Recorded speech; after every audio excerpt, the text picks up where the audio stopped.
So hello everyone, so ito nga pala yung prototype namin which is yung SCR training kit.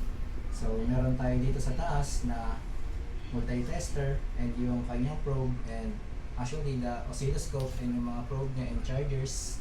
And dito naman sa baba is meron tayong mga components which is yung SCR, resistor, capacitor, diode, LED, BJT, UJT, diac, triac, IC, and LDR, fuse, triggering switch, potentiometer, and power supply na variable and fixed power supply na 12 volts. So yung variable natin is adjustable to 3 to 36 volts. So let's see kung ano nasa loob. And meron din tayong breadboard. So dito naman sa loob is nandito yung mga components na naka-PCB. Then winner lang namin papuntang banana jacks. So as you can see naman, ayan, yung dalawang power supply namin is naka-connect sa isang extension. And yung meron din siyang exhaust fan para dito sa SCR para pag uminit is nahanginan siya at di siya masyadong uminit. Then dito naman nakalagay yung mga banana plugs. So dahil ang purpose ng ating trainer is SCR, gagawa tayo ngayon ng isang activity ng SCR. So dito is nakikita nyo is meron tayong isang circuit na SCR. So ang purpose nitong circuit na to is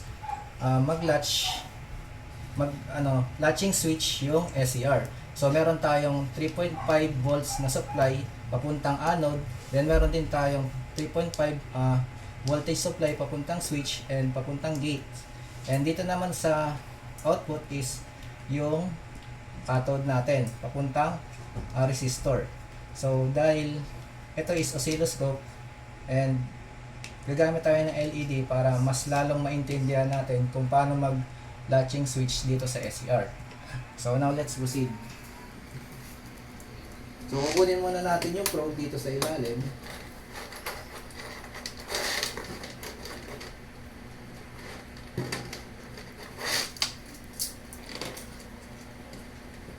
So ngayon, i-check muna natin kung tama ba yung voltahe na gagamitin natin na power supply.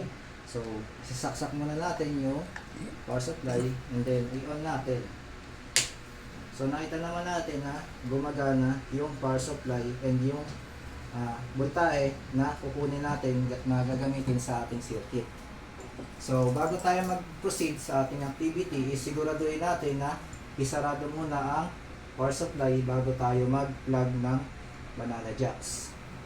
So, i-off muna natin and tanggalin muna natin saksakan for safety. And now, let's proceed naman sa ating SCR latching switch. So, let's proceed na sa ating activity which is yung characteristic of silicon control rectifier. So, dito malalaman natin kung paano nga ba mag-latching yung SCR. So, first, magsimula tayo dito sa input supply na 3.5 dito sa variable power supply. So, positive, papuntang switch dito sa switch, then next is yung papuntang gate dito sa BT137. So, next naman is yung VCC, yung input na 3.5 din. So, kukuha ulit tayo dito sa variable power supply. Then, ilulusot naman natin siya sa anode. Dito. Then, lalabas siya sa cathode papuntang resistor. So, dito, cathode. And, puntang resistor. Then, lalabas yung resistor papuntang output dito sa negative power supply. So, dito is gagamit tayo ng oscilloscope which is ito, yung XMM1. So, kukunin muna natin yung probe dito sa bandang oscilloscope.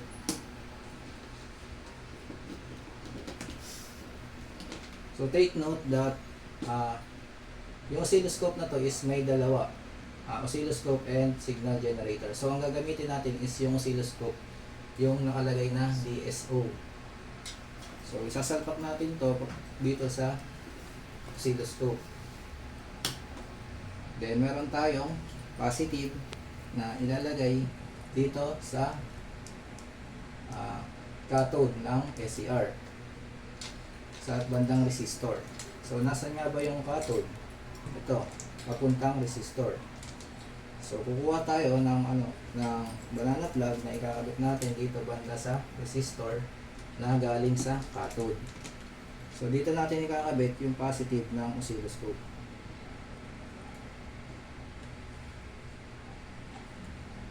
So yan, nakabit na natin. Then next naman natin yung negative ng oscilloscope, which is ito, yung clamp. Papunta dito sa ground. So kukuha ulit tayo ng isang banana plug, isasalpak dito sa ground. Then ikakabit naman natin itong negative ng oscilloscope dito. So yan. So nakabit na natin lahat ng mga banana plugs at nagawa natin yung circuit. I-on naman natin yung power supply. So isasaksak natin. Then i-on yung switch. Then i-open din natin yung oscilloscope. And as you can see naman, nakikita nyo may oscilloscope, signal generator and setting. Pupunta ka sa oscilloscope. I-click mo lang to. Then mapupunta ka na sa oscilloscope. So ngayon, natapos na natin ma-assemble yung circuit na to gamit yung mga banana plugs. So dito naman natin ilalagay yung mga output ng bawat input voltage ng circuit na to. So nakikita nyo dito na meron tayong 3 volts, 5 volts, 8 volts, and so on. So ngayon is gumamit tayo ng 3 volts. So dito natin siya ilalagay sa pang-una. So first, ang nakalagay dito is before triggering S1 open. So sinasabi dito na bago natin i-trigger yung latching switch, which is itong switch, bago natin pindutin. So ilalagay natin yung output ng circuit na to na makikita dito sa oscilloscope. So ito yung ilalagay natin sa activity na to, which is dito sa before triggering. So ngayon naman, mag-proceed tayo dito sa before triggering. So bago natin i-trigger yung latching switch, so i-on muna natin yung power supply. And before triggering nga, so wala tayong gagalawin na switch na mag-trigger. So ang gagawin na natin is auto lang natin to and wait for auto measurement. So dito, kung ano yung pinakamataas is yun yung ilalagay nyong output. So ngayon naman, yung next is yung during triggering. So iti-trigger na natin yung switch. Then pipindutin natin yung auto sa oscilloscope and wait for auto measurement. So kung anong pinakamataas na makita nyo din dito is yun din yung ilalagay nyong output. So next naman natin yung after triggering. So wala ulit tayong gagalawin kasi nga na-trigger na natin. So ang gagawin lang natin is i-auto ulit natin. So habang inaantay natin, so kung ano ulit yung pinakamataas na makikita nyo dito is yun yung output ng after triggering. So para mas lalo nyo maintindihan is gagamit tayo ng LED. So kailangan kapag habang pag di pa natin pinipindot tong switch is di pa magti-trigger yung input na dadaloy papuntang output, which is papunta dito sa LED. Hindi pa siya nakailaw. So kapag pindot naman na natin to is magti-trigger na yung input papuntang output na iilaw na tong LED. So let's proceed na sa nalalagyan natin ng LED yung circuit na to. So bago lahat is papatayin muna natin tong switch ng power supply and i-unplug natin yung plug. Then tanggalin naman natin yung oscilloscope. So instead na gagamit tayo ng oscilloscope, papatayin natin to. Patayin muna natin. is gagamit tayo ng LED para mas lalo nating maintindihan yung latching switch gamit yung SCR. So, tatanggalin muna natin to. Yung mga kinabit natin na oscilloscope.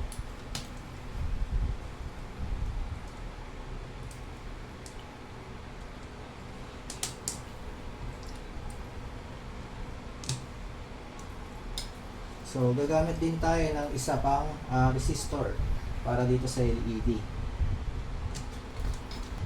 So, kukuha tayo, hanapin muna natin yung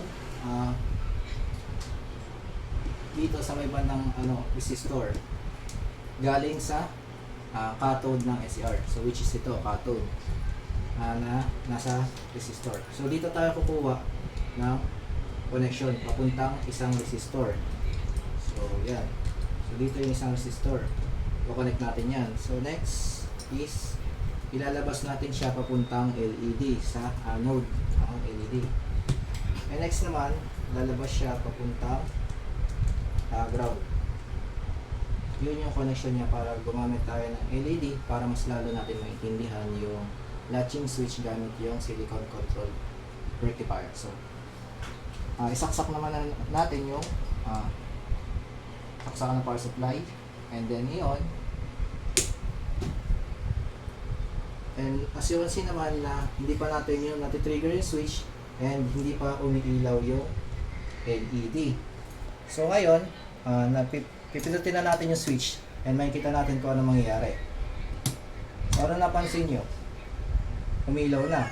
So, na-trigger na yung kuryente ng latching switch papuntang output. So, nagkaroon na siya ng voltahe. Then, patuloy-tuloy nang dadalo yung kuryente dahil sa latching na yun. Kahit di na natin pinutin tong switch is dumadaloy na ng patuloy-tuloy yung kuryente. So, ang purpose nga pala ng prototype namin is malaman kung ano or paano gamitin yung silicone control rectifier.